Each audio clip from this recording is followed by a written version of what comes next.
People keep folks that generate revenue. I'm just going to say it again. So one of the things you got to think about is like, am I driving more revenue than I cost? That's Elliott Holland, and he's seen hundreds of marketers either kept or cut during company acquisitions. Today, he's revealing the exact dashboard metrics that not only keep you employed, but also unlock more funds. My budget's endless, right? How well can you flip my money? If you're getting me a 3 times return on ad spend, my budget's endless. And then we'll get into the red flags to get marketers fired during acquisitions, as well as why every business owner tends to have cycled through 3 to 5 different marketing agencies. Quick thing, if you're not already subscribed, now's the perfect time. Every week we dive into these marketing tactics with experts like Elliott. Make sure you're subscribed so you don't miss out. And with that, let's get into it with Elliott Holland. Welcome back to Horizons Podcast, where I convince marketing leaders to spill their secrets for the rest of us. I'm your host, Nate Desmond, and today I'm very excited to be sitting down with Elliott Holland. Elliott is actually not a marketer. Elliott is the founder of Guardian Due Diligence, where he helps entrepreneurs buy companies with a focus on rigorous financial due diligence. I'm excited today. He's going to be opening the window for us marketers to better understand acquisition, M&A, and the wild world of private equity. Elliott, welcome to the show. I'm excited to be here, Nate. Thanks for having me. I'd love to start basic.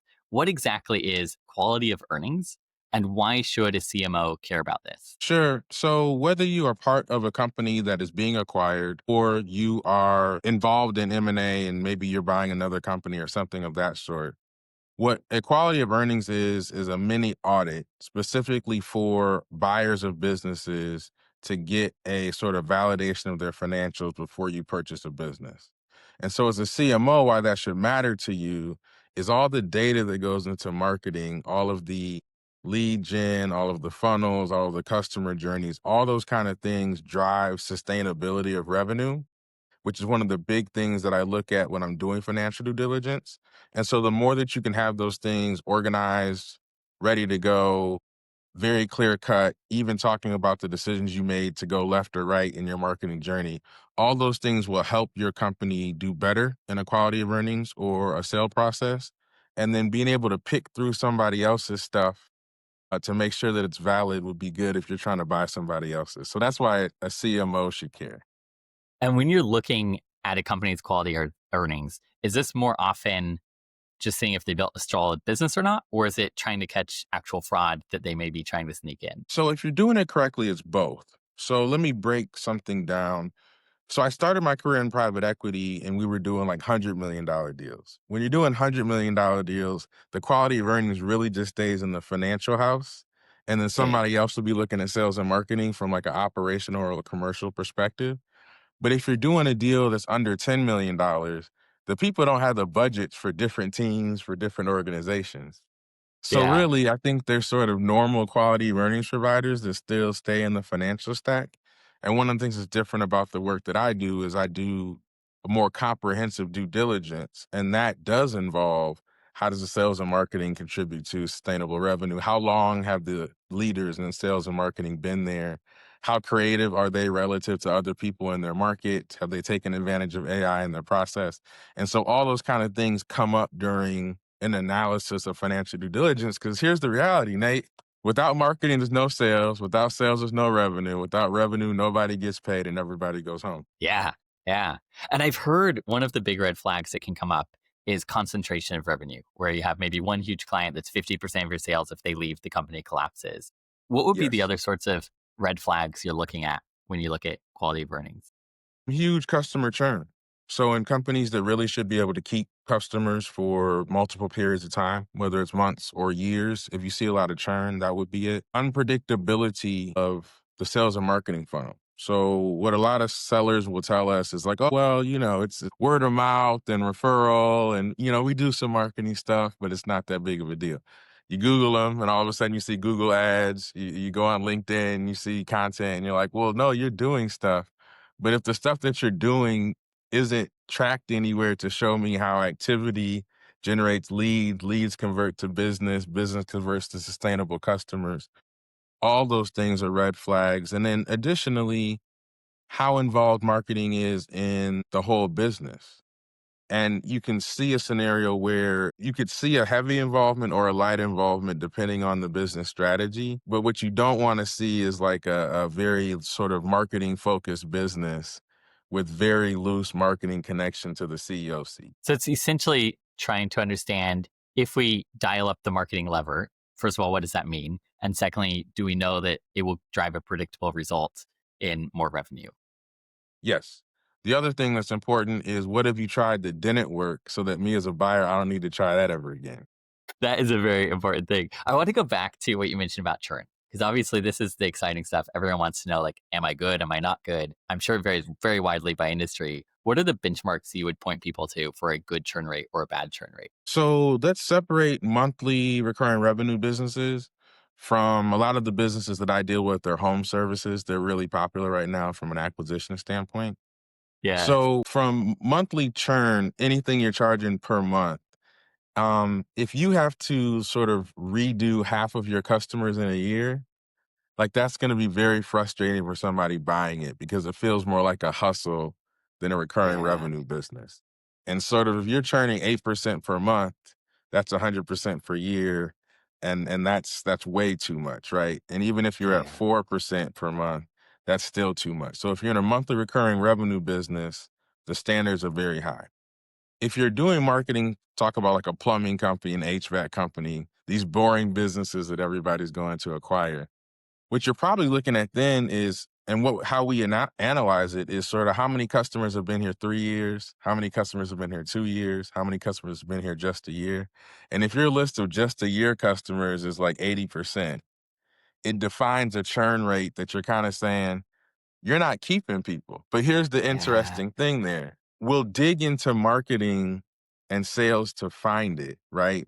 But a lot of the reason why people churn is like a customer service issue, a customer success manager issue, a product issue. And so it doesn't necessarily mean you're coming to the CMO and saying, hey, man, you stink, you got to go. But it's sort of like where you find out where the stuff is in the company is likely to be in the marketing house because the numbers are better.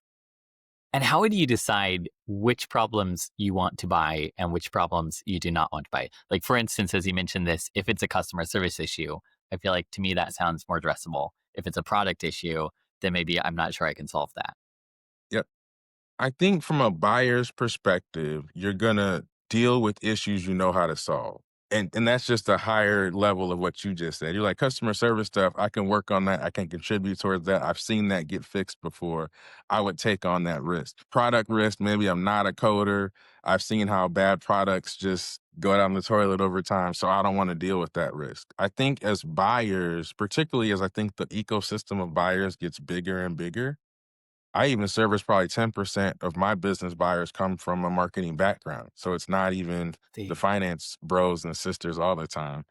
But I think they're looking at, here's problems I can solve from a marketing perspective, or here's something my friend or a trusted resource can solve, or here's something I heard about, so I'm comfortable there. If it's something that they haven't, they're less comfortable. It's not like a one size fits all situation, but it's sort of, the more that you understand the funnel, understand where the issues are, can communicate it, that almost covers a lot of stuff, Nate. Because here's the other piece.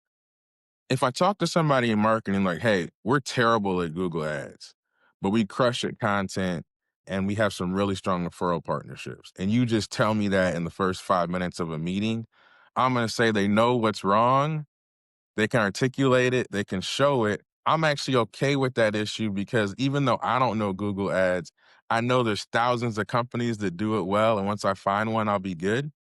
And so that's another thing why knowing your numbers, knowing your funnel, all that kind of stuff matters, even to like a financial person coming in doing a diligence process on a organization with the heavy marketing. And going back to something that you mentioned earlier, word of mouth it Yes. sounded like almost a red flag because you can't dial it up. You don't have a predictable element of that.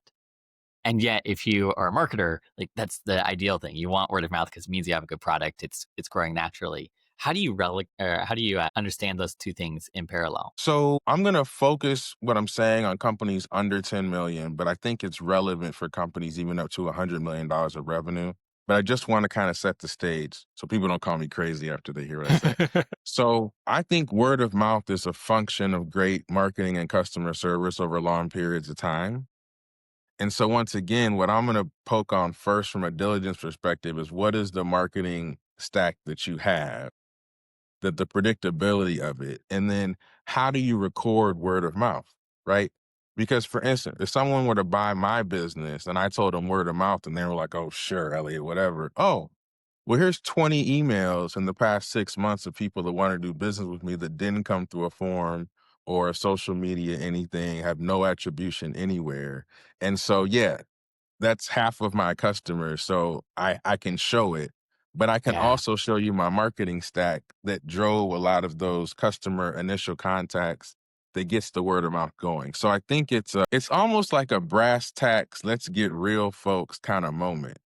If Yeah. it's just word of mouth, but you have some non-zero marketing spend and ad spend, then I want to see both. Because here's the thing, Nate, if you think about common sense, an owner's not going to spend money on sales and marketing if 100% of their sales comes from word of mouth. So if you reverse it, that makes no sense. So now you can understand why seeing both is kind of mission critical if that's what you're going to tell me. Otherwise, what you should be telling me is, hey, I'm shutting down my marketing engine because it's not working. And word of Yeah. mouth is so robust, right? That makes sense. Like if you're if you're still doing marketing, then show me the results of doing marketing. How do you think about where, let's say, for example, home services businesses, particularly, this is probably less true of larger SaaS companies, for example, but how do you think about when it's very tied to one person? Like your example here that you mentioned, you have these emails to show, but these emails are to you. The next owner may or may not get these emails. How do you show that there's not they call it a key figure risk? Yeah, yeah, yeah. Key person risk. You're all over it, Nate. Uh, so it's better to have a diversified set of people involved in sales and marketing than to not. But here's the reality of the business acquisition market right now. Nobody has time for perfect. So if a business is throwing off enough cash flow for me to be interested in investing in it, and I get in there and I'm realizing it's just Nate Desmond's amazing work behind the scenes that's getting all the sales and marketing done. What that means is not only do I need to get along with the seller of the business, but I need to go take Nate to a steak dinner or sushi or something to make sure, whatever he wants and needs in the business is set up as I acquire it. Because if Yeah. Nate, this key figure, leaves, I'm in trouble. And so that functions in a couple of ways. The seller may have a lot of the word of mouth relationships, like people from high school or from the city are hitting up the seller. So you prefer that to not be the only place it is. You Yeah. might also have a company that's had 5 chief marketing officers over the past 4 years. And all of a sudden, this last person has been there 18 months. And so what you see is this person's really crushing it and they've had issues in the past. So now you're like, I need both of these folks to be kind of connected to the business. Now, we use the term like you need to put golden handcuffs on Nate. I think that's a bit aggressive when we're talking about it because really, golden handcuffs is like, what do you need to be the happiest marketer in the world? And let me put that in your employment contract. So what you know is that the role you'll have here is way better than anywhere else. And let's keep this train going. Because as a buyer, let me continue this analogy. Let's talk Yeah. about a story. So Nate is the guy behind the marketing at John's Roofing Company in Atlanta, Georgia, right? So I get in there and I'm like, this Nate dude's great. So if I'm Nate, and I know that the company's for sale, you're probably going to have half a heart attack. Like, oh my God, what's going to happen? They're going to fire me. I'm out of here. Sheesh, they're going to try to scrape all my earnings and my bonus package goes away. So you have that fear, but make sure you marry that with because I've been crushing it and I've stayed on my job and I know this so well, they really can't run this without me. And the Yeah. marketing function is not trivial. It's very particular and getting even more crazy. So after I get over my little heart attack moment, I should recognize that I may be a key person risk for a seller. And that should give me confidence that I'll be able to get what I want when I negotiate. So make sure people who are in the seat recognize that, yeah, there's some risk when acquisition comes. But if you're crushing it, people who like money like people who create money. Like, you're going to stay around. True, true. How do you think about, let's say it's an acquisition by one company of another company. You've got two CMOs. You probably realistically only need one going forward.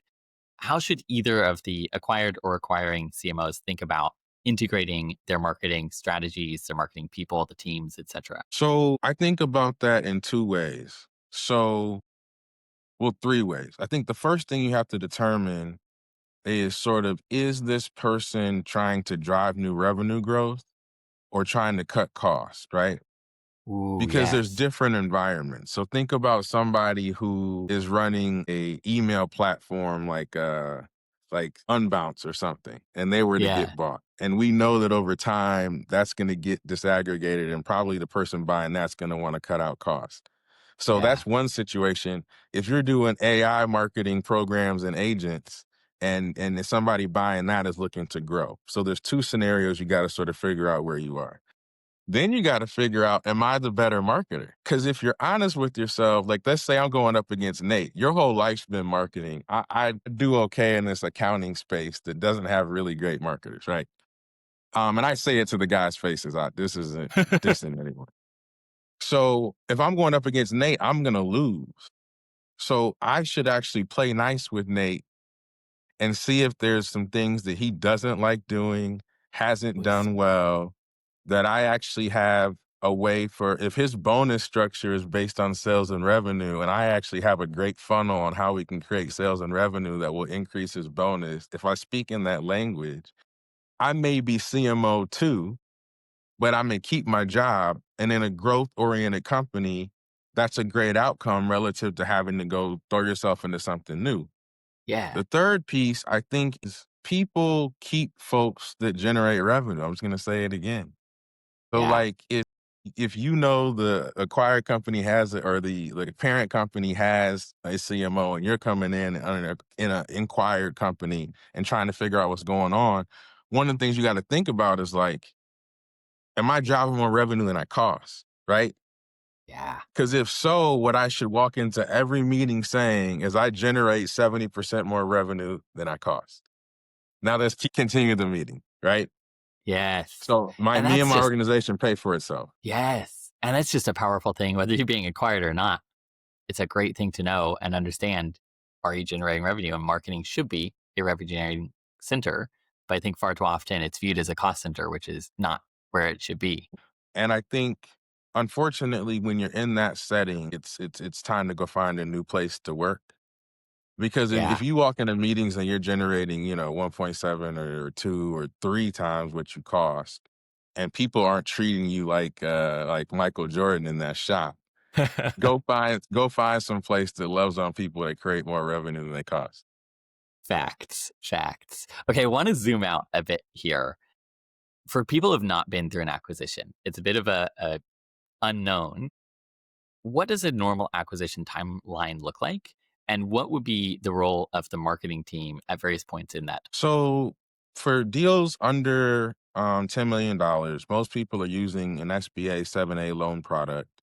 And so the bank underwrites the loan, as does the US government. So I'm putting that in there because the timeline is government oriented, which means it's 90 to 120 days, right? Okay. So 3 to 4 months. And then what role does marketing play in that? I'm keeping it real. Sometimes not much. Like if Fair. the office manager is doing a little marketing here or there, or like some, general manager who's running like landscaping trucks around Dallas is like, well, let me tinker with Google ads, then you're probably not going to be all that involved. If we're talking to a chief marketing officer, meaning there's a function inside of a company and that's your hat, I think you need to create your place. Here's why I will say that. My due diligence list has questions about sales and marketing. A lot of my competitors don't, because they don't understand it well enough to diligence it. So why even ask the questions, right? But any buyer is looking for sustainability of revenue, because what I want to buy in the ideal situation, Nate, is a company that I know if I put $1 in, I get $1.7 out, right? Yes. Monthly Yes. recurring revenue is great, but if you're a landscaping company and you only lose 3% of your customers each year, and I kind of know what the sales and marketing funnel looks like, that's great. Now, here's where sales and marketing can play that role. Again, we started the podcast. If you have your data together and you say, oh, we're being acquired, well, here's the marketing dashboard that anyone would need to see to understand the sustainability of revenue. And if you're under sales, get it there. If you're under operations, get it there. If you report directly to the owner, get it there. That's why having your data together is so important. Let me talk about the alternative. A lot of marketers use complicated dashboards to hide that they're not creating more revenue than they cost. Yes. If that's the case, let's be honest, you might not want to speak up. So it depends on your position. That is very reasonable. It also reminds me, I think very often in life, there's a lot to be gained from knowing where should you do just good enough. Don't go above and beyond, just do good enough so you can focus on the higher priority areas. But then there are other times in life when it is a high priority area and you want to do so well that you blow people away and they're amazed by how well you're doing. And this is probably one of those places where it's worth it to be super clear on what is the value of marketing in this company, hoping there is a value and going way above and beyond what questions they may be asking. Yes. Again, if it's obvious that you're generating more revenue than your cost in any environment, people are going to love on you, keep you, and pay you. We get confused sometimes, but I'm telling you, if I'm looking at a company, what I'm advising my clients on is those 3 people, those 4 people create more revenue than they cost. You'd be a fool to let them go. And how often does it come down to a few key people in the acquisitions that you're working on? Very often, because in deals under $10 million where I focus, deals that individuals, anybody on this podcast that's listening can do a deal like this. You can literally walk down the street to your nearest bank and say, hey, I want to know about an SBA 7A program, and they'll get you started. For those businesses, it's typically somebody who graduated high school and started selling somewhere, right? Yes. Then they got so good at selling, they could create a customer base, but their former boss didn't want to promote them. So they spun out and started their own thing. And so now they've gone from like salesperson to having to be general manager. Let's use landscaping because a lot of folks kind of understand that.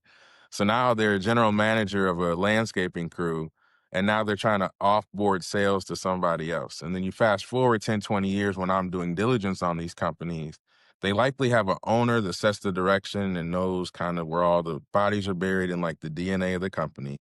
You typically have a general manager who runs the crews. And then the third piece around marketing, being honest, Nate, is probably 50-50. Who's driving marketing, the marketing part of sales? Because, some sales are like, I'm banging the phones, right? And that's different. Yeah. But in this world, with all the different digital marketing, and even some folks are still doing billboards and wrapping vans, driving around Dallas. If there's a marketing function, that person's critical too. And so when you think about it, it's probably like 2 to 3 people are really critical in this company. And that's why in the last question, my recommendation is if you are in a company doing marketing and you're not sure if you're a key person, get your analytics together to show that you make more money than you cost. And then you become major when a financial minded person comes in, or one day when somebody realizes it or asks you the question. I think it's so Yeah. critical to keep your data. Yes. That's fantastic. And to think about almost like you as a person are being acquired and what is the value that I'm bringing to this company? Is it the same way you do due diligence on the company, also do it on myself and say, am I someone that people would want to acquire? I I'll talk wonder, about situations that I've worked on in the past year, right? I've seen situations where the marketing function was bloated. And we knew like the Nate was amazing. Maybe the number 2 was great, but like the other folks, and maybe they're outsourcing it somewhere to some VA thing. We can probably cut those folks, but we got to keep Nate in the number 2, right? I've also seen situations where you come in and you're looking at the marketing function and they're confusing. They're not respected. They kind of have like shotgun approach to marketing. Let's just throw spaghetti at the wall and see what happens. And a lot of times, I'll be honest, the financial minded buyers, because they don't understand marketing all that well, because the message isn't clear around what they're doing and why, the recommendation is, hey, you can keep them if you like them. You can get rid of them if you don't. And so those have both happened in the past 12 months on different diligence projects that I've worked on. that is a very important warning also to be aware of, that Yeah, you really can be indispensable or you can be very dispensable. Speaking of being dispensable, how are you seeing AI being used in these acquisitions? How often is it truly able to replace someone who's maybe underperforming? And how often is it actually just another cost center? I think people are just learning how to use AI. If I think about the general under $10 million market, I think if you're Yeah. talking about those $100 million companies, I think you're talking about probably a more advanced AI strategy at times. Because I have a lot of friends that are in it, and they're like, not all that many companies are doing stuff. What I would say is, in deals under $10 million, it's very seldom that I see AI replacing people. What I see it doing is augmenting how effective people are. I think it's allowing owners to check people's work quicker. I think it's enabling owners to get sort of strategic plans, and Chat GPT has the deep research on, like, hey, what should sales and marketing look like for a landscaping company in Dallas? And now all of a sudden they didn't have to go to college for this, and they have some 20-page thing. And now they're able to talk to their marketing folks about, well, why aren't we doing this? Or what's up with this and these other things. I see AI in that regard. I think it's still kind of like almost like how VAs are. Like, some folks are using them really well. Some Yeah. folks aren't. And some folks are using them because somebody told them to use them, but they're not really using them well. And I Yes. still think the folks that are really going to crush in the under $10 million market are still cranking up their AI engine on what it can do consistently. Because here's what I see a lot of terrible outreach multiplied by AI that's just more terrible stuff going out. And then it Yes. ruins your reputation in the marketplace. And you don't realize the people that loved you for being specific now hate you for spamming them. Yes. That is very, very important. How do you think AI is all the rage right now? It's very popular, but it may not actually be the differentiator for some of these businesses that we might think it is because it's so popular right now. What do you think really sets apart the excellent under 10 million businesses from the rest of the pack? Sure. Is that AI specific or just in general? I think just in general, like maybe aside from AI. Yeah. So let's talk about terrible companies first. Let's have some fun, right? So terrible companies under $10 million are basically a dude who sells stuff or a gal who sells stuff, and everybody else in the company is kind of weak systems, weak measurement, weak data. And so you're really buying like almost a customer list with like wishy-washy, sandy undertones underneath it. And so you have almost completely key man risk and not much to really rely on outside of this person that sold a bunch or maybe knows a bunch of people. Like, think about somebody used to be the mayor in Dallas and now they run a company. It's like, okay, so it's just the guy. Yeah. So then what's a great company? A great company is a owner who has realized they want to build a great company, and great companies sell at higher multiples. And notice how I said that. It's a founder not that just wants to sell so they do stuff, but a founder that understands a great business sells for more and then creates one. So now their sales that they're doing, they've actually transitioned to somebody. That general manager running the crews or kind of managing the day-to-day workforce has been outsourced to someone else. So you have other people in the company that do key functions. With the founder has also organized sort of, here's what I do, here's what I push to other folks, here's sort of the dashboard of how the company runs, because what a buyer wants Yeah. is repeatable revenue. So let's go in the extreme. If a buyer, so think about like a Coca-Cola stock that you buy it and it's giving you dividends every single quarter. And you know Yeah. it's coming and you know it's going to be about the same size. You're not worried about it. You can bank on it 5 years in the future. That's the kind of company people want to buy. Now, you don't get it that clean in the real world, but as you approximate that, that's where it goes. And that's why like a great company is like a roofing company that's worked for the same three developers for 15 years and has sold two or three new customers in the past 2 years. So they're not just working on stuff that they sold 10 years ago. very little churn, very little volatility in how much each builder that they work for spends with them, and a kind of robust sales and marketing function that you can sort of see the numbers for. And notice what I said, not just the 10 to 15-year-old relationships, because those are great, but what have you done for me lately? So Yeah. who's been sold in the past year, 2 years, 3 years? How is that done? And as a buyer, I want to see both. I want to see the long sustaining customers and who are the recent wins. And I think that's what you want. And then to your other point, we call it a management team when you're talking about big company private equity, like who's on the management team? And that'll be like CEO, CFO, COO. In smaller companies, a lot of times the CMO is the COO because it's a marketing led company. So Yeah. now, is there a team that plays well together already? That's going to go for a higher multiple. For instance, I had a customer who, instead of buying a business and quitting their job like most people do, he bought a business and was able to keep his job. Why was he able to keep Wow. his job? There was a management team already set in the towing company that he bought. And so he actually didn't need to be the one running it. It was already a functioning team. He just paid all the people more because he wanted to keep them and knew that they were driving more profit for him than they cost. And so now he just manages the team in the way that he needs to. And so when you think about what a great company is, it's sustainable, it's anti-fragile, it's predictable. It's also a company that sits well within the strategic direction of its industry. And so Yes. I'll give an example of a terrible company. Like, imagine if you're renting cars to Uber drivers right now, right? Yeah. And like Waymo and these like driverless cars are coming. And so even though in the past you may have done really well from a profit perspective, but as you think about where your industry is going, it's not going anywhere profitable. That's bad. On the other side, think about I've sold or I've helped people buy digital marketing agencies.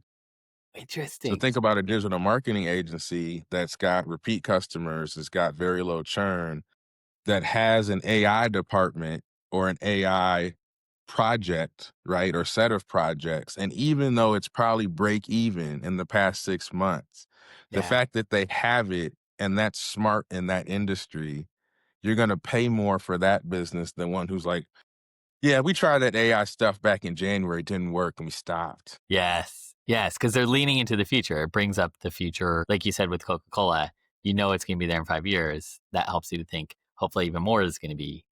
That's incredible. What do you think about buying versus building? So let's say I am an acquirer in this scenario and I want to do landscaping. Why should I buy a landscaping company in Dallas versus just go out, do the marketing, do it myself? All right. So Nate, let's have some fun. So I'm going to keep it real. I've done both. I've done both. Interesting. Oh yeah. I started a healthcare tech company. I was part of the founding team of a VC fund. And I've started several consulting companies. And then I've been involved in buying companies as well. So here's the real difference. Only about 10% of companies make it past year 5. It's probably even closer to like 5%. So when you're doing a startup, you're saying that I'm the best 5 or 10% in the world at this thing. And so therefore I should go build it versus buy it. The other reason why people, I think, build it is not everybody's rich. Yeah. So Yeah. if you're not rich, you don't have access to capital, you have bad credit, then you almost have to go the build way because buying isn't an option. But I love buying. And that's not because I service people in the buying industry. It's because 90+% of the companies that are bought are still around in 5 years because they've already lasted 10 or 15 in the past. So you already know you've picked the top 5 or 10% of companies because they have that historical duration. And so now you have a situation where building something might take 5 or 10 years, very low probability of success. Buying costs a bit more. You're going to personally guarantee some debt, but has a very high success rate. And that's why you do it. I think buying a company is way closer to buying a franchise.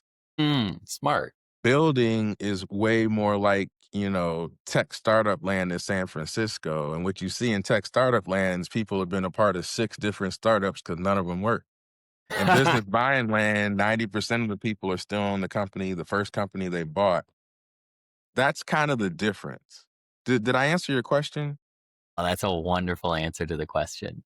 How often so I think a lot of the listeners on this podcast are at Tech Startup Land. So for those of us who work more in tech, what is the normal survival rate of a company that's been acquired? Let's say it's the under 10 million company, so like a landscaping business. And if it survives, is it thriving or is it just like, oh, it's surviving, but it's not doing great anymore? Sure. So I think what you're saying is from the perspective of somebody who's a marketing executive or team player in a tech company who's saying, "Hey, do I look at buying a landscaping company Yeah. or a roofing company?" Is that kind of the angle? And like, Yeah, what are the exactly. probabilities of success? Okay, love this. So here's how you should think about it.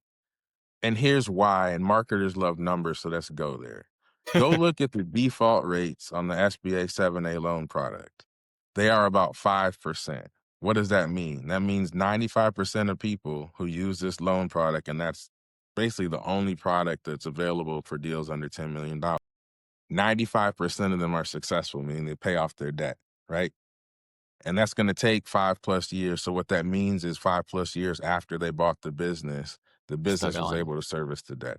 Okay. So then do these businesses just meander or do they thrive? It's kind of like a plant, or a kid or your workout regimen. Like, did you feed it? Did you treat it well? Did you do the things that help it grow? Then it's probably going to thrive. If you were disorganized, if you didn't have a lot of time, if you didn't do the research to say, "Hey, look, I'm a great marketer, so this company's doing a lot of local marketing, so I get that piece." But if you don't go hop on a lawnmower or mow some grass, if you don't think about the routes and lanes that your landscaping crew is going to optimize them, if you don't take your white collar shirt off for this fancy thing and throw on a t-shirt that got some dirt and grit on it and go out there and go kick it with the folks wherever the Yeah. landscaping company owners hang out, if you don't do those things, then yeah, your company's going to meander. But the cool thing about business acquisition, Nate, is by definition, you're all in. So when you are betting like $1 million and this 7A program requires a personal guarantee, not just you, but your whole family's all in. And what does that mean? That means that before you might have had two bosses, CEO telling you to do this, chief marketing officer telling you to do this, and you don't know if you got 18 months of runway. So you're worried about that. Do I need to be like looking for other jobs, networking? So you got 3 or 4 things you got to handle. When you buy a business, you really got one thing. I need to grow this business so I can pay off this debt so it can be an investment and not a crater. And it really focuses people. So I think to answer your question again and kind of wrap it, if 95% of people are successful, think about going to Vegas and 95% of the craft throws go in your favor. Are you playing the game? Yeah, I think I'm playing that game. Yeah. Yeah. Another piece for marketing that I find fascinating is, again, sticking with the small home based business, or not home based, but home service business. Would you generally think a business is stronger from having an in house marketer or marketing team, or outsourcing to like an agency or a lead development company or something of that nature? So keeping it real here, I feel that every business owner has fired 3 to 5 marketing agencies if they've lived more than 5 years in the owner's seat. So if you flip that, I think that people have to be very careful outsourcing marketing in small companies. I think when you get larger, you don't have a choice. Fair. Or your choice is sort of binary. Do you want to build a world-class marketing function and a world-class product and a world-class sales engine? Or do you want to be really focused on product and outsource marketing? But I think those are questions for larger companies. When you're talking about your $10 million or $5 million tow truck company, I think you have to insource a lot of it and pick contractors that do pieces of it well, because I think finding great agencies is very tough, Fair. very tough. And I think that the general counsel model of a lawyer works really well, actually. Like, think about a big company like Coca-Cola. They Yeah. have internal counsel. There's a lawyer that works there that's the chief legal officer, super smart lawyer about all the stuff Coca-Cola does. But when work comes, that person doesn't do the work. They farm it out to 20 different contractors that are specialists in some of those things. when that work comes back, that chief legal officer is reviewing it. Hey, you need to do more of this, less of this, take this out, put this in, probably negotiating the actual deal, but they're not doing all the work. I think that model Yeah. works really well for smaller companies. And also, the cool thing about smaller companies is everyone's looking for someone that can do more than a little, and they can pay them for doing more than a little. So, what I'm saying is, if you are a marketer that can both do 3 or 4 functions and you say, "Hey, these 2, 3 things I'm not great at, but I got these great people that augment me." And so when I Yeah. show up in an acquired company, I'm like, "Hey, here's the internal stuff we do, boom. Here's the external stuff that we do. Here's the consistency of the people who have been doing it. We're solid on both ends." I think that kind of chief legal officer, internal counsel model works really well. So it's really a hybrid, I think, on smaller companies. That's a great way of framing the model because I'm familiar with working with agencies, including in my actual work, but I never thought about it as that chief legal officer and then the reaching out to experts for the other elements. What do you think a person building an agency should prioritize if they want to be really good for these smaller businesses? Because you mentioned a lot of them are terrible. How do you be a Yeah. good agency? So Elliot is gonna beat a dead horse, but I'm a financial person. So you have to know I have that lens, right? But Yeah. the people who are buying companies, they just think just like me. So we're in the right zone, right? As a marketing agency, where I think people should always focus if you're selling anything is how does the thing that I sell help create revenue for people? Because at the end of the day, that's all owners care about. And in every company, there's an owner somewhere. They might not have been looking at marketing in 2025, but they're going to wake up on January 2026 and start looking at it. If you're not making money for them, you're going to get cut.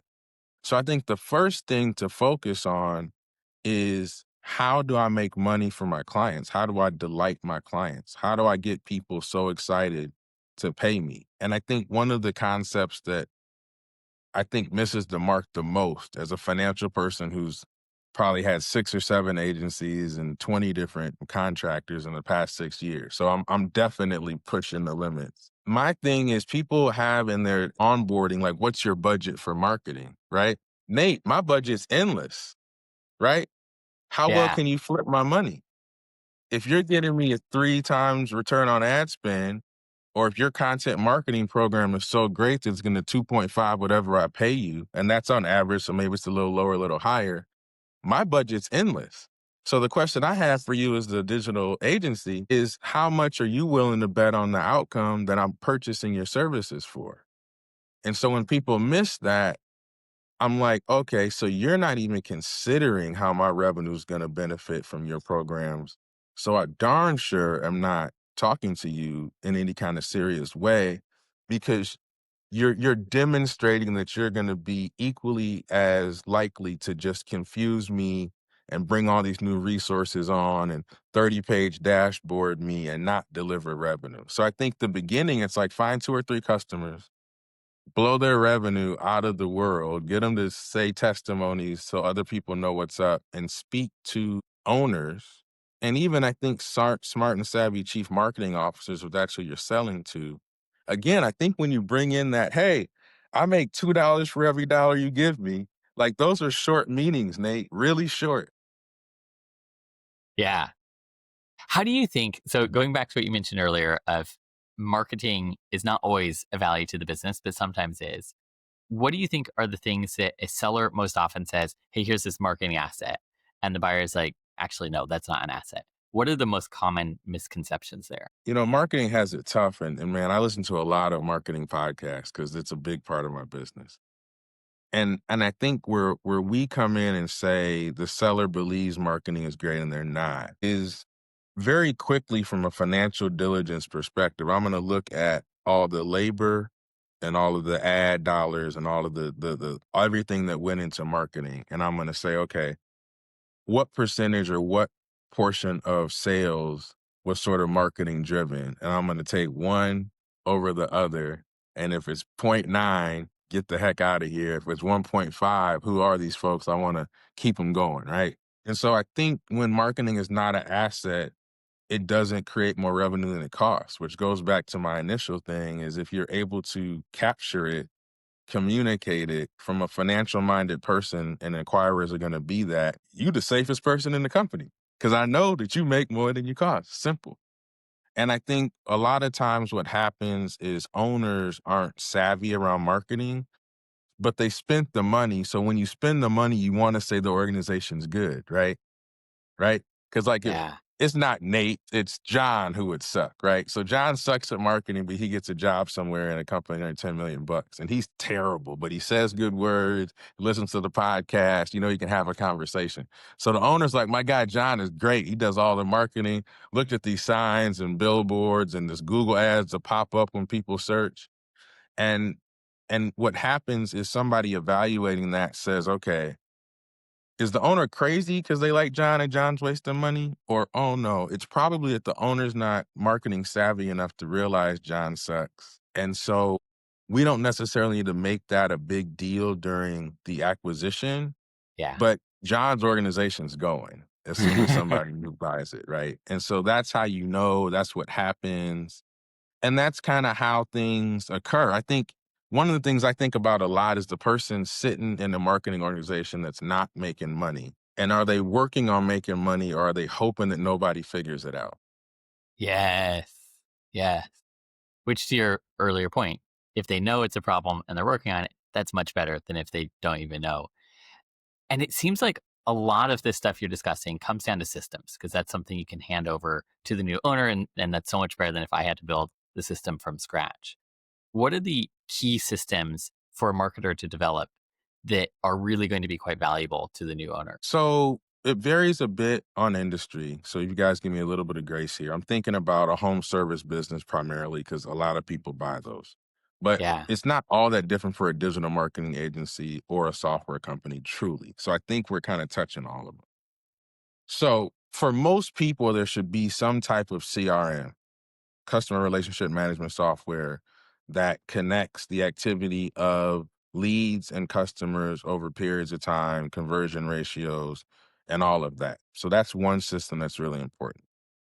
There should be some system or some aggregation of systems that if somebody's running ads, that they're able to track all their ad spend, track the revenue that came from ads, and have that information readily available. And I think in a content marketing enabled world, you know, I do stuff on LinkedIn and YouTube and Twitter. And so another system would be whatever is sort of executing those posts, right? How is it organized, and how do you tell a good post from a terrible one, a good video from a terrible one? And how does that work? And then I think somewhere you want a place system. And sometimes it could just be like an Excel or Google Sheet dashboard, because some of this stuff doesn't always sit in one single place. But I think there's also some high level view of like total spend on marketing, right?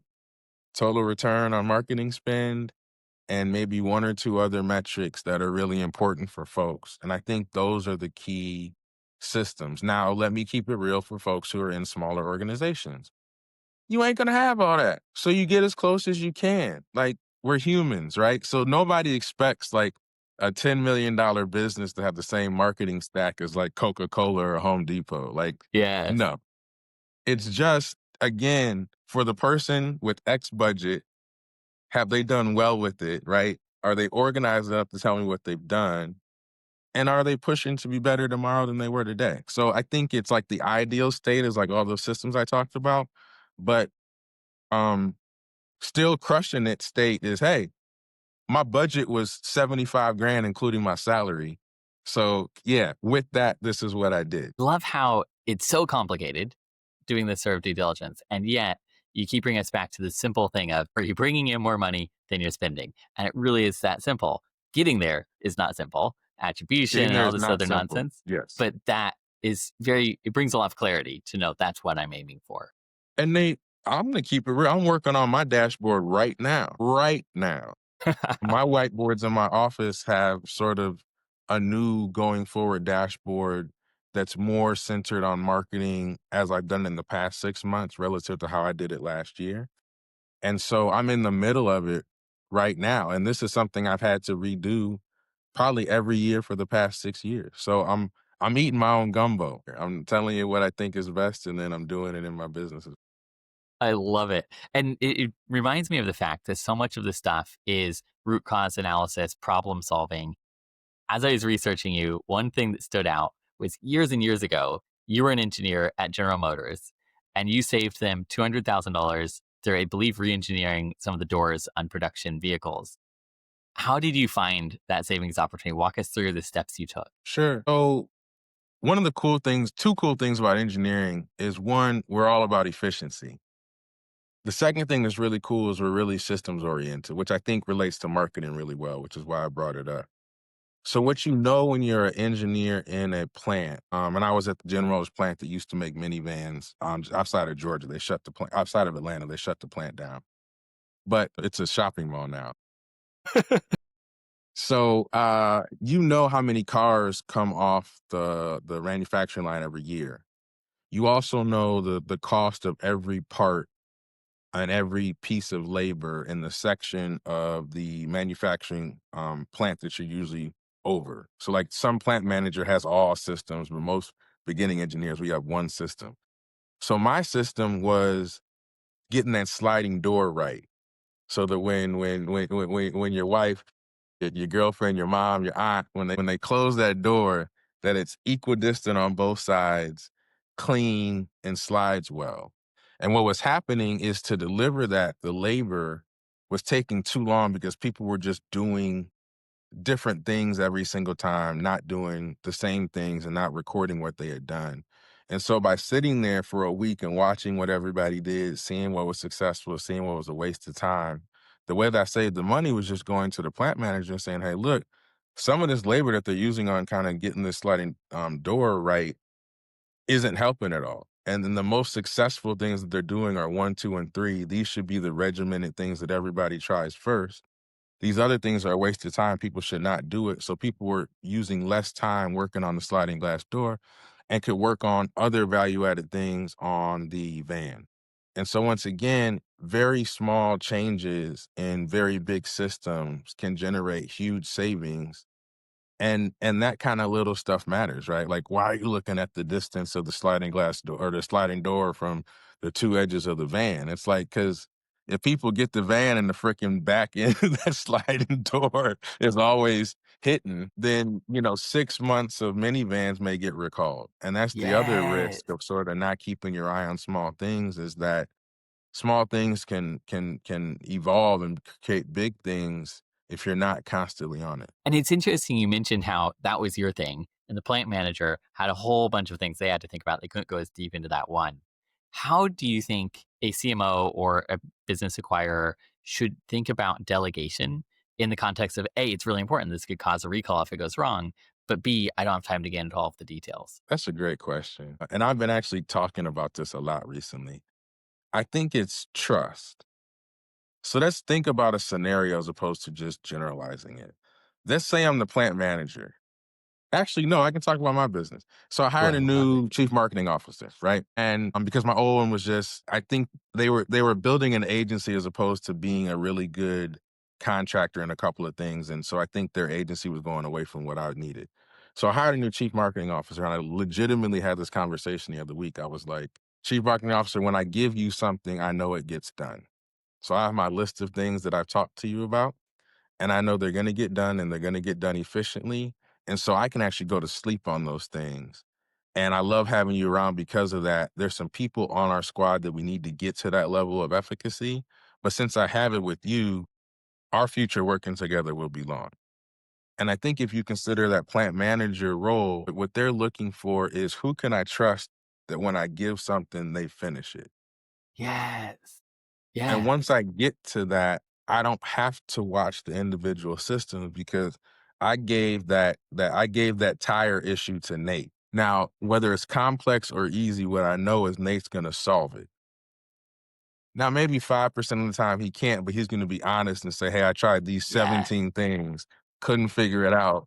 What should I do next? But he's gonna go run 17 experiments to try to fix it. And I think as a chief marketing officer, as a marketing professional, as anyone on a team, I think what you want to strive for is, when people give me stuff, get the SHIT done, right? And I think even President Obama, and I don't care how you feel about the president, even he's saying it, like, be the kind of person that's known for getting stuff done. And I think Yes. when that happens, you become infinitely valuable, even relative to somebody who might have better skills, who doesn't have the reputation for delivering on everything they're given. Does that make sense?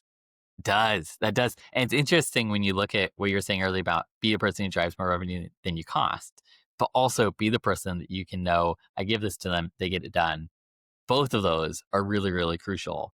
Would you Yes. prefer in, let's say, a CMO, would you prefer someone who focuses on the revenue, they deliver great revenue, but you give them things and they like forget to do it, they don't really care, but they do get the right thing done eventually to drive revenue?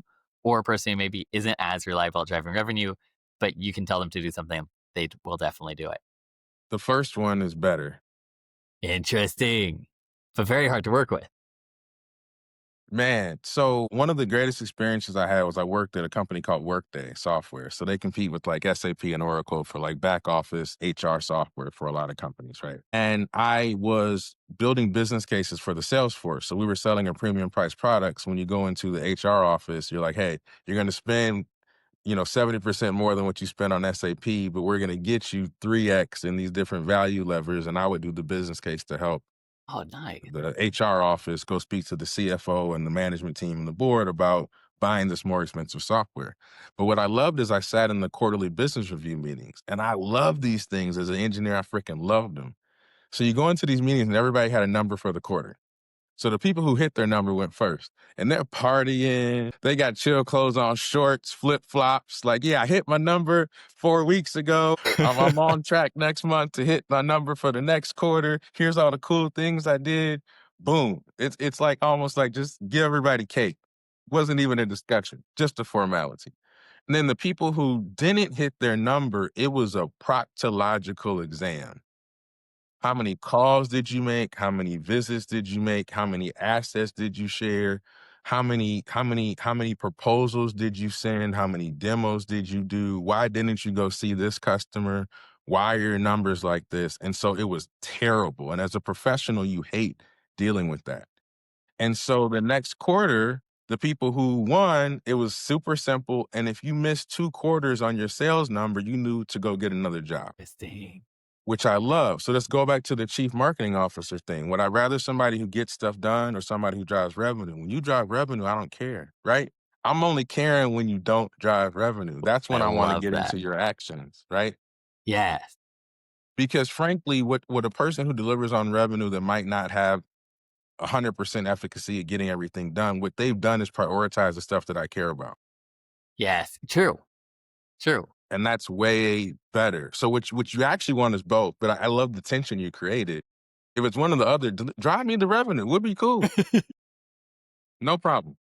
Okay, there is something you mentioned very early on in the call that caught my interest. You said anyone listening to this podcast, assuming they're in the US, can go get an SBA loan and acquire a $10 Yes. million business. Yes. How does that actually work? I've never looked into this in detail. Is it truly possible with no real assets to acquire a $10 million business? So let me give you a little background. And this is not a cry for me because I'm Black story, but I got to keep it real. And I think people will feel this. Yeah. I didn't have any money growing up. You know, I went to the school, I still owe them money. All right. So I had to figure a lot of stuff out on my own. Now, as a poor person, the reason I love small business acquisition is because anybody can play the game. My cousins can play the game. My friends from my HBCU can play the game. I helped a caterer, a dude who who was a caterer for like a hotel hospitality company, buy a auto shop in North Carolina. Like this dude had no college experience, nothing, right? And so anybody can do it. Now, that doesn't mean everybody should do it. What I'm saying is if you have a spark of, hey, you know what? I'm so good at marketing, I should buy a marketing agency because so many suck and I know I could deliver this better. And I have this AI bin and I think I want to go. So let me talk about the process. Once that spark hits you, what you should do. Yeah. First, people worry about, am I financeable? I got $10,000 in the bank. I got a 700 credit score. It's not the greatest. What do I do? Well, here's the thing. The returns on most business acquisitions are so high that there's tens of thousands of people who are looking to invest in these deals. What that means is you don't have to put your own money into deals. You can put somebody else's money. Now, I'm not talking about these zero money down BS things people are saying. I'm saying if you bring me a deal that I think I'm going to get a higher return than what I'm going to get in the stock market, I'm going to put my money in your deal. It's that simple. And so that's happening a lot. So then what do you have to do? Go research buying a business online. Go join groups like there's a LinkedIn for business buyers called searchfunder.com. Join them. A lot of business buyers hang out on Twitter. We call it SMB Twit. So go hang out there, learn, immerse yourself in it. Stanford has a great search fund website to check out. Harvard has a great book around how to buy a small business. Those resources are free. So go get those. All right. Now what happens is you need to put down 10% of a business. Let's talk about $1 million business. So $1 million agency, businesses around that, the price at about 3 times profit. So $1 million agency would be doing about $333,000 in profit. You pay $1 million for it. You'd have to come up with 10% or $100,000. So what you do is you say, I found the greatest agency. They're underperforming in these 8 things that I'm great at. The owner is about to retire. They're in their 60s, and I negotiated an offer for 3 times profit, and I have the exclusive right for 120 days to buy this asset. And you go to all these investors that are like, I want return. You got return? Okay. I put money in places where there's return. And so you line them up. They're not hard to get when your deal's great. And you actually get the loan from your local bank. There's some banks that do a high volume, and that's a different conversation, but go to the bank down the street that you already do business with and ask them about the SBA 7A program, and you can get started. The process will take probably 3 to 6 to 9 months searching for a business. It'll take another kind of 2 to 6 months to close it, but you don't need squat to start. In fact, I think that I'm going to rag on my Harvard Business School people. We muck it up more than the folks that don't have resources. This is actually a game where execution is everything, and highfalutin consideration and spreadsheets hurt as much as they help.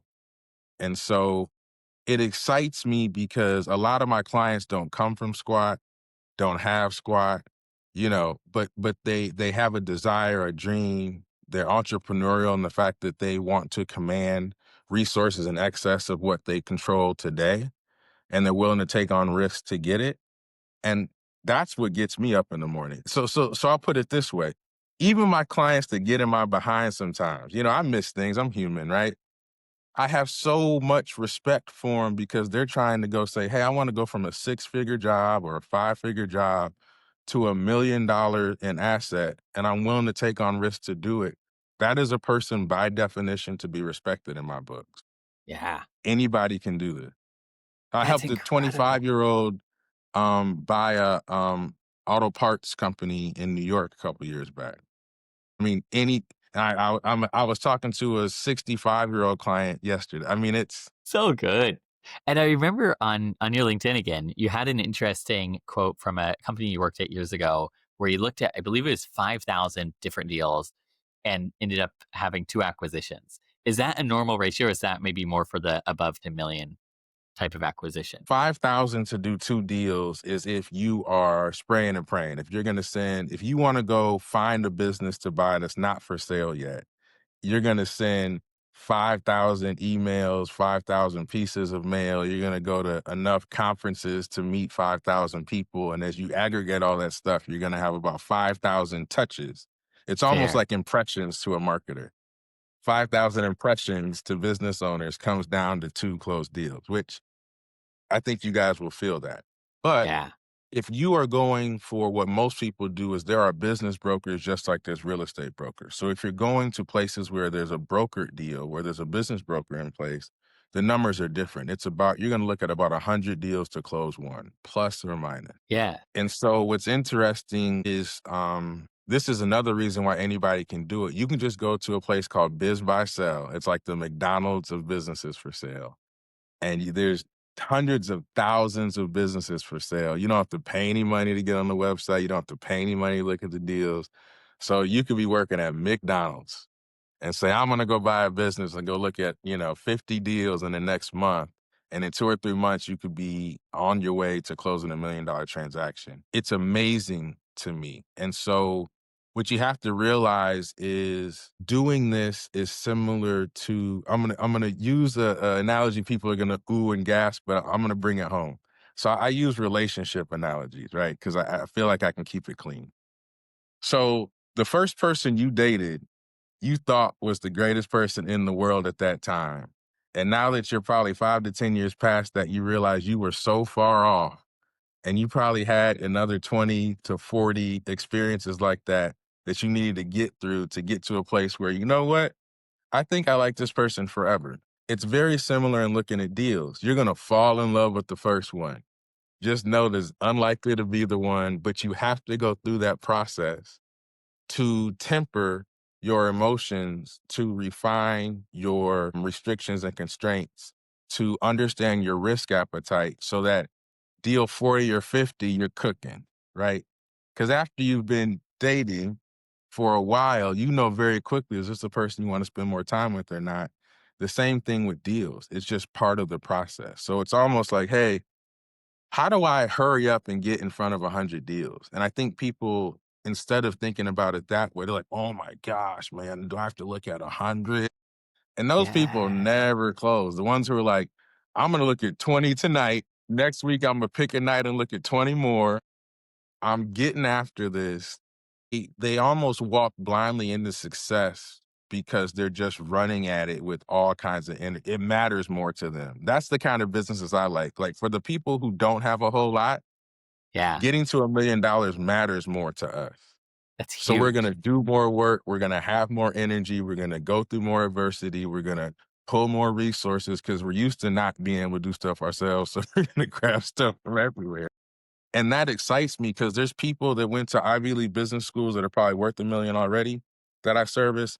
And there's 4 people this week that told me they don't have $5,000 to their name. They're in their 40s and they're probably making really good money, but wife, kids, house, retirement can eat it all up. And so all of those people, the millionaires with the Ivy, the folks that don't have $5,000 to their name, they're all winning. Okay, can we get super tactical here? If I screen share, can you walk me through how to evaluate a deal?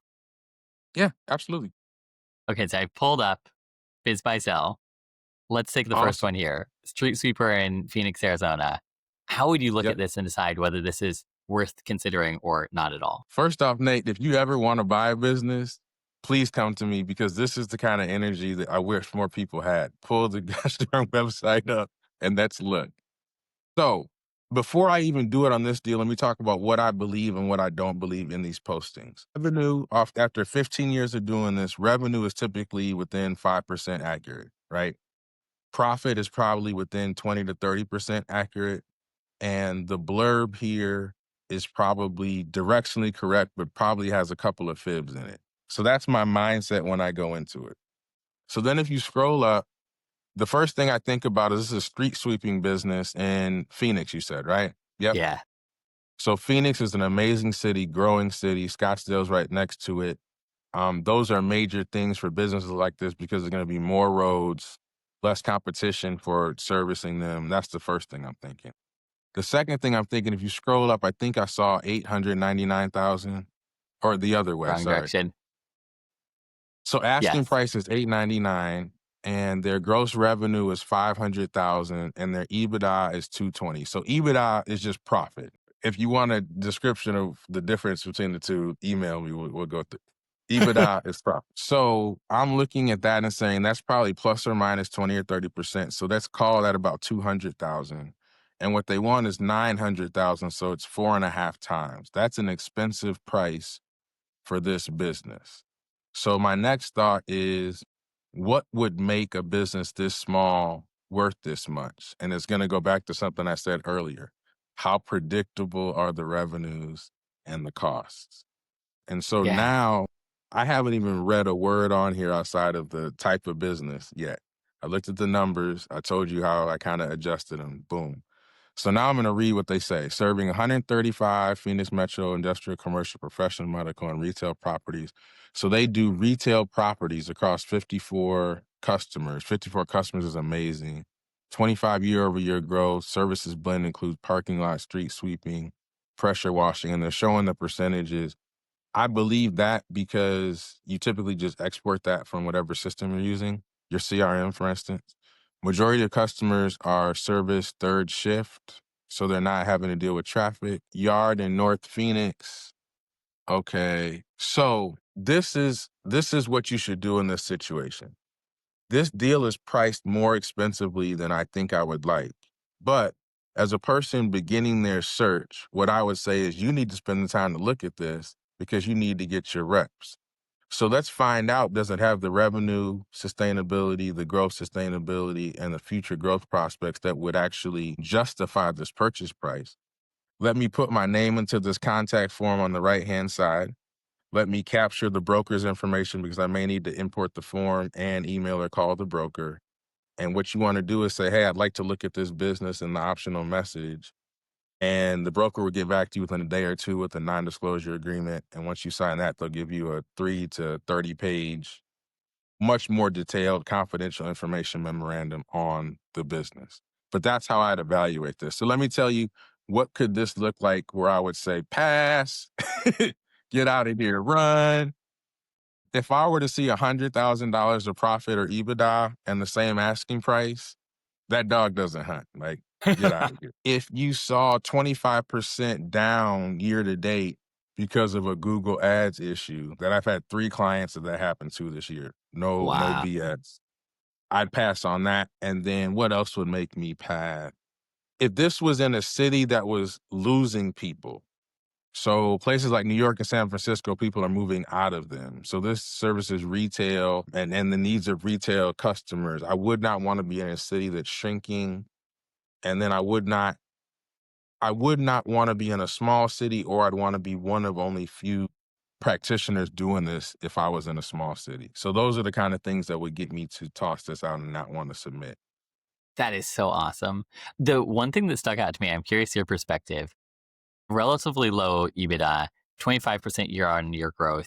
It started in 1987. That sounds to me like it's been really small for a long time. If it's only this big now and it just grew 25% year on year, does that sound right as a way of thinking about it, or would you look at it differently? Yeah. Yeah. So you touched on so many great things. My buddy Kevin Dahlstrom was on here recently.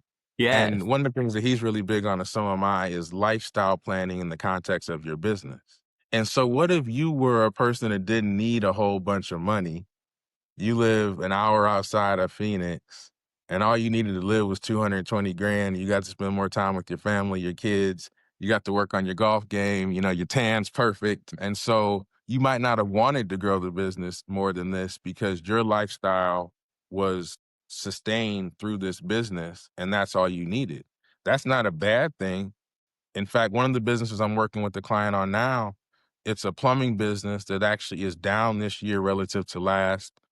Some poor marketing moves, some poor execution moves, but my client wants to get in the game, so the EBITDA is lower and it's easier for them to buy. And the seller is an amazing person, knows all their numbers. People that are great make mistakes, and he's going to stay on and help my clients grow the business because he's not old enough to retire, and because his business is down, he's not going to make as much money off of it.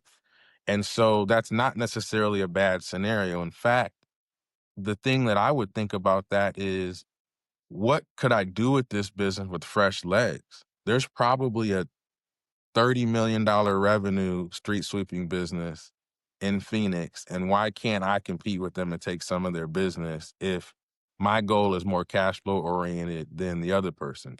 The other way to think about this is maybe you're like Elliott and Kevin and you want a lifestyle business and you're like, hey, if I can pull out 220 grand for the next 20 years, and not have to create anything new and not reinvent the wheel, sign me True. up. True. That's awesome. Okay, we could go so much longer, but we're coming up on time. Where can people go more to learn more about you, Elliott? Yep. So I run 2 businesses. I run a masterclass on how to buy a business, You go to thebusinessbuyingmasterclass.com and you can get all the information on that. I also run a financial diligence business. I do a quality of earnings that's really just a mini audit that you need to do before you buy $1 million business under a personal guarantee. And if you want to find more information about that, go to guardianduediligence.com. And if you want my best and most entertaining social, it's YouTube and just search Elliott Holland or Guardian Due Diligence. I put a lot of work into creating cool videos, really short to the point. You'll enjoy them. That is awesome. Well, thank you so much. This has been way too much fun. All those links will be down below if you're on YouTube, or check the show notes in your favorite podcast app. Elliott, thank you for coming on the show. Thanks for having me, Nate.